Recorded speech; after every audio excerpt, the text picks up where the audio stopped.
Hello again, and welcome back once again to your employee training.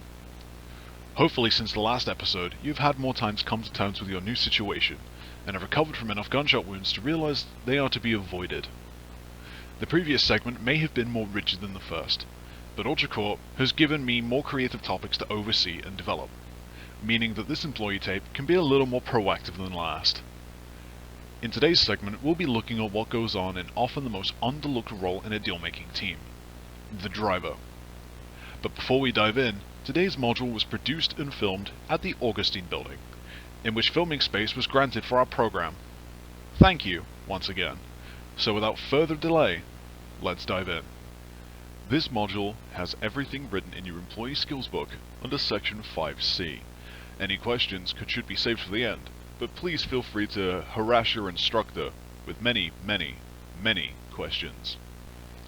Sometimes the most important aspect of a good deal is getting to the meeting point in a timely manner, and if the deal goes sideways, getting out of there and losing whoever could be on your tail becomes your top priority. A team can be full of good marksmen, master manipulators, or cordial businessmen, but behind the wheel they'll drag you down like a chain of crabs in a bucket. This is why the driver is essential.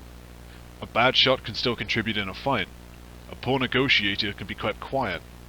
But if your driver panics, misses a turn, or can't outpace the pursuit, your odds of walking away drop to zero. The driver doesn't just move the team. They control the timeline, the escape route, and sometimes the difference between a profit and a body count. In any operation, mobility is leverage. The driver decides when you arrive, how you arrive, and, if necessary, whether you arrive at all. They're the only member of the team whose job is measured in seconds rather than sales.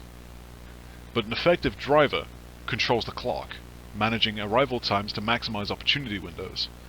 They set the stage, choosing routes that reduce risk or maximize surprise. And a good driver manages the exit, determining whether the aftermath is a clean getaway or a televised disaster. Fail in any of these areas, and it won't matter how good your shooters are, how sharp your negotiators are, or how many contracts you've closed, your team will end up late, lost, or dead, often in that order. Drivers not only manage the logistics before a deal, but also carry the team through the aftermath, most critically during a car chase. The goal is simple: ensure the one carrying the goods gets out alive. And car chases follow entirely different schools of thought, depending on which type of driver is behind the wheel. For simplicity, we'll break it down into two categories: selfish and selfless. A selfish driver carries the asset themselves, whether that's a package, contract, project disc, or the entire day's profit margin. Their job is simple: stay alive. The rest of the team becomes mobile suppressive fire, discouraging pursuers from closing in. This is easier of the two roles, because speed and recklessness are your allies, because in the end, only the driver matters. A selfless driver, by contrast, is responsible for someone else carrying the asset. It's harder, it's thankless, and it forces constant adaptation to protect the asset holder at all costs. Difficulty depends entirely on where the asset holder is seated. Please pause the tape again, and think for a moment. Which seat would the asset holder be at the highest risk, and which would be the hardest to defend as a driver? Thank you. Let's continue. In the front passenger seat, the job is easiest. It plays almost identically to the selfish strategy, but it shifts the focus from using the rear passengers as both cover and firepower. Any rear passenger seat raises the difficulty. There's less cover, meaning you'll need to prioritize losing your tail over sheer speed, weaving to waste enemy ammo, and taking shortcuts and using environmental skills are key to getting out of there. The asset can survive a few hits, but not too many. The trunk seat, or as I call it the meat seat, is the worst case scenario. The asset holder is fully exposed with no cover, and the survival rests entirely on the driver's skill and shoulders. Safe routes can keep the car moving, but risk a shadow that you can't shake. In this case, reckless unpredictability is your best weapon. Plan your next move before your pursuer catches up, and never be afraid to go to places a normal driver wouldn't even consider, like the Alamo coffee pot at 6 AM sharp. This brings us neatly onto our next topic: geography. In the best case scenario, you already know the map like the back of your hand. In reality, most drivers don't. That's why they end up shot, boxed in, or face down in the river. So we'll be outlining the most efficient shortcuts and escape routes, not because they'll guarantee your survival, but because they'll make you slightly less predictable to the people trying to kill you, which in this line of work passes for an advantage. The streets of San Rosa, like most of developed America, run on a predictable grid. Straight lines, four-way stops, and just enough potholes to keep your mechanic employed. This layout lets drivers build speed quickly. But speed without unpredictability just means the person chasing you just gets to go as fast as you. The shortcuts, or mix-ups covered here, come from my own personal archive and the testimony of other top-performing dealmakers. They're in no particular order, though most sit in the same general area. The Barossa River Shortcut. A favorite among intermediate dealers and drivers. This links the north and south sides of San Rosa quickly, with entrances at the plaza and Alamont headquarters, both leading to the Spades backlot, and can also be reversed if the situation calls for it, heading from Spades to either plaza or Alamont headquarters. The gas station follow-through cuts from the gas station to Alamont headquarters. It's not the fastest, but it's a handy time saver, or simply a way to keep your driving pattern unpredictable, and can be chained nicely into the Barossa River shortcut. The Spades mix-up. A short, slower path from the river to the main road without taking the full route. Works in both directions, Spades to the main road, or main road to the river. Just be careful to make sure you don't get stuck on any of the turns. The Rise and Shine. My personal favourite shortcut, and the one that I coined myself. It runs from Vera or Cranes through to Dockside Warehouse, avoiding the main road entirely. It's slow, but it keeps you hidden, and it's one way only, because stairs won't forgive an uphill attempt. The Hail Mary. A precision shortcut through a narrow gap in the staircase near Le Mans and Guemo, dropping to Red Eye Diner at speed, which is not for the faint of wheel. The Ramp Outs. A family of 4 bait-and-switch routes exploiting San Rosa's road inclines. We have one near Yorimoto leading into West Coast Lumber. The ramp near Train Yard or Contracts HQ, depending on which direction you turn in, leading to several different results. And, if enough speed is built up, a highway jump into Hotel Idaho's construction site, or the river. The Bergman Special. High speed, big air, and a tight landing zone. Starts from the Bergman HQ ramp, if not further, back into the Trevino. Cutting through like a left narrow passage on a back road. Precision is mandatory. The Hollywood Slide. Taken from the staging area, cutting through stages 19 and 20 or sliding out via the parking lot, this has lots of options to sow confusion, whether it's chaining each single stage into one another, or chaining it into the Bergman Special. Possibilities are endless. The Little Asia Cut-Through. A small, simple cut-through, cutting from the alley by Rostock's Chinese restaurant, exiting near Scuba Steve's. You may recognize this area, because this is where the Limousine spawns on certain occasions. The Hell on Earth. A multi-alley gauntlet, from the dealership to SA Storage, through Forge's backlot and out via West Coast Lumber.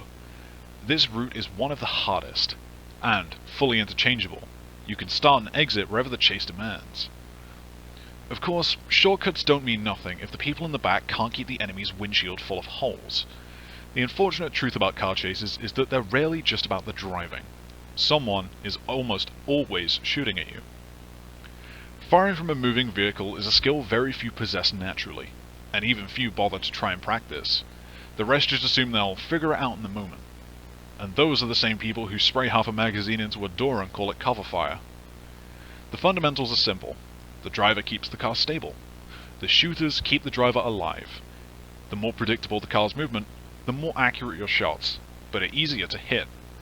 This is where trust becomes an uncomfortable requirement. Now let's go over the firing positions. The front passenger seat, or the shotgun, has the best field of view and the least obstructive line of fire, able to lean out of the right door, aiming both forwards and backwards. The rear side seats, they have limited angles, but are good for harassing tailing vehicles. The trunk seat, or the meat seat, is a wide open target with nothing but your personal resolve between you and oncoming fire. Suppressive fire is often more valuable than perfect accuracy. Force punishers to hesitate, to brake, or to take wider turns, even if you don't hit them. You're buying the driver space to work with. And finally, don't forget the oldest piece of advice in vehicular gunfighting. If you can't outshoot them, outrun them. And in most situations, preferably aim for both. Occasionally your job as a driver won't be much about getting your car to safety. It'd be about shepherding a much larger, slower target, the Limousine. On vehicle acquisition days, the vehicle is preferred, especially when being actively hunted. The downside, however, is that it turns slower than your average sedan, has a slightly lower top speed, and generally announces its presence from several blocks away. In a pursuit scenario, this means two things. First, you're never going to outrun your pursuers in a straight line, and second, your best defense is route manipulation. Sharp cut-throughs, alley transitions, and calculated blockades are your only real hope. While its size makes it an easy target, the Limousine does have one advantage: a surprising number of firing positions. Boasting multiple seats far greater than the average sedan, the rear side windows and the back window allow for numerous continuous fire, provided your team can keep their hands steady and their shots outside of the vehicle. It's best to treat the limo as a moving fortress. You're not racing to safety, you're holding the line until you can funnel it into an escape zone or a delivery area. Now let's move on to some general driving tips. New drivers often treat the handbrake and drifting as the default solution for every corner. This is a mistake.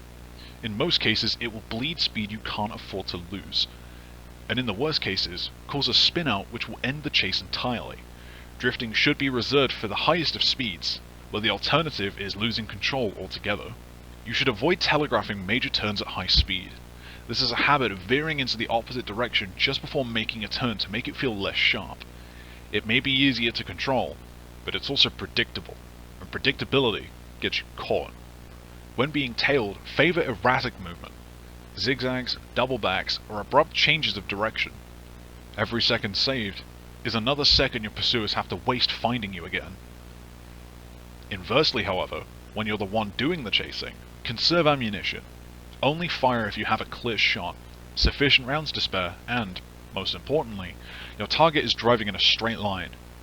Everything else is just free target practice for their rearview mirror. And this concludes our coverage of driver operations. Whether you're behind the wheel out of necessity, or because nobody else in the team can parallel park, the principles remain the same. Move fast, think faster, and remember the only good chase is one you're not still in by the end of it. Ultracorp officially reminds you that no amount of driving skill will compensate for poor planning, uncooperative teammates, or sudden structural failure of your vehicle. Keep your eyes open, your routes flexible, and your priorities straight. Next time, we'll move on to another facet of your training, one that hopefully doesn't involve explaining to a mechanic why your bumper has a bullet hole in, but instead focuses on talking down conflicts and getting in and out of places unseen. Once again, I'd like to thank you for your time and hope there's less car crash related incidents, as company insurance doesn't include ambulance rides. Once again folks, goodbye for now, bye bye.